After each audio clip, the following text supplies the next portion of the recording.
CPM এবং কংগ্রেসের 3 পঞ্চায়েত সদস্য সহ শতাধিক সিপিএম ও কংগ্রেস সমর্থক যোগদান করল তৃণমূলে। হাসনাবাদের মুরারিশা এলাকার ঘটনা। আজ হাসনাবাদ মুরারিশা এলাকায় তৃণমূলের একটি জনসভা ছিল। সেই জনসভায় সিপিএম এবং কংগ্রেসের 3 পঞ্চায়েত সদস্য সহ শতাধিক সিপিএম ও কংগ্রেস সমর্থক যোগদান করল তৃণমূলে।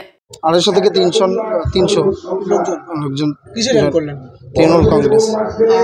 আর পঞ্চায়েত সদস্য কতজন? 3 জন। কি ওটা কি 3 জন? কি 3 জন, একজন সিপিএম, একজন 3 জন পঞ্চায়েত সদস্য, 3 জন কি 3 জন পঞ্চায়েত সদস্য, কিসের থেকে?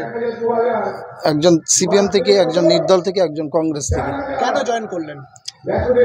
দেখুন, কাজ করতে গেলে তৃণমূল সরকারের যে উন্নয়ন চলছে সেই নিরিখে আমাদের কাজ করতে গেলে, মানুষের জন্য কাজ করতে গেলে তৃণমূল সরকারের ছাড়া উন্নয়ন আমরা চোখে দেখতে পাচ্ছি না।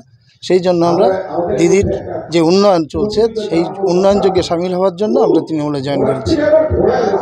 আপনার এলাকায় যে সমস্ত কর্মী সমর্থক আছে তারা কি একই রকমভাবে জয়েন করেছে? হ্যাঁ, একসঙ্গে জয়েন করেছি। আপনার নাম? আমার নাম মিজানুল ইসলাম মন্ডল।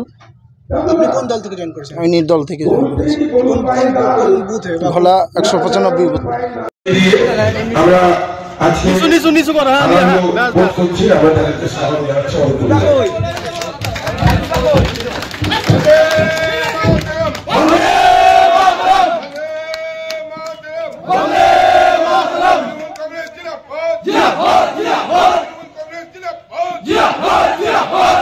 হাত ধরতে পারবেন না।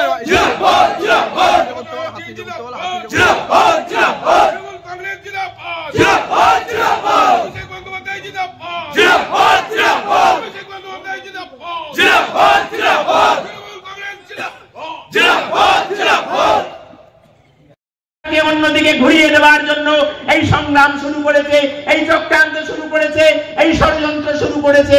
এবারের যে লোকসভা নির্বাচন, এই নির্বাচনে আমাদের বিজেপির বিরুদ্ধে সর্বাত্মকভাবে লড়াই করতে হবে। মমতা বন্দ্যোপাধ্যায় একমাত্র ব্যক্তি এমন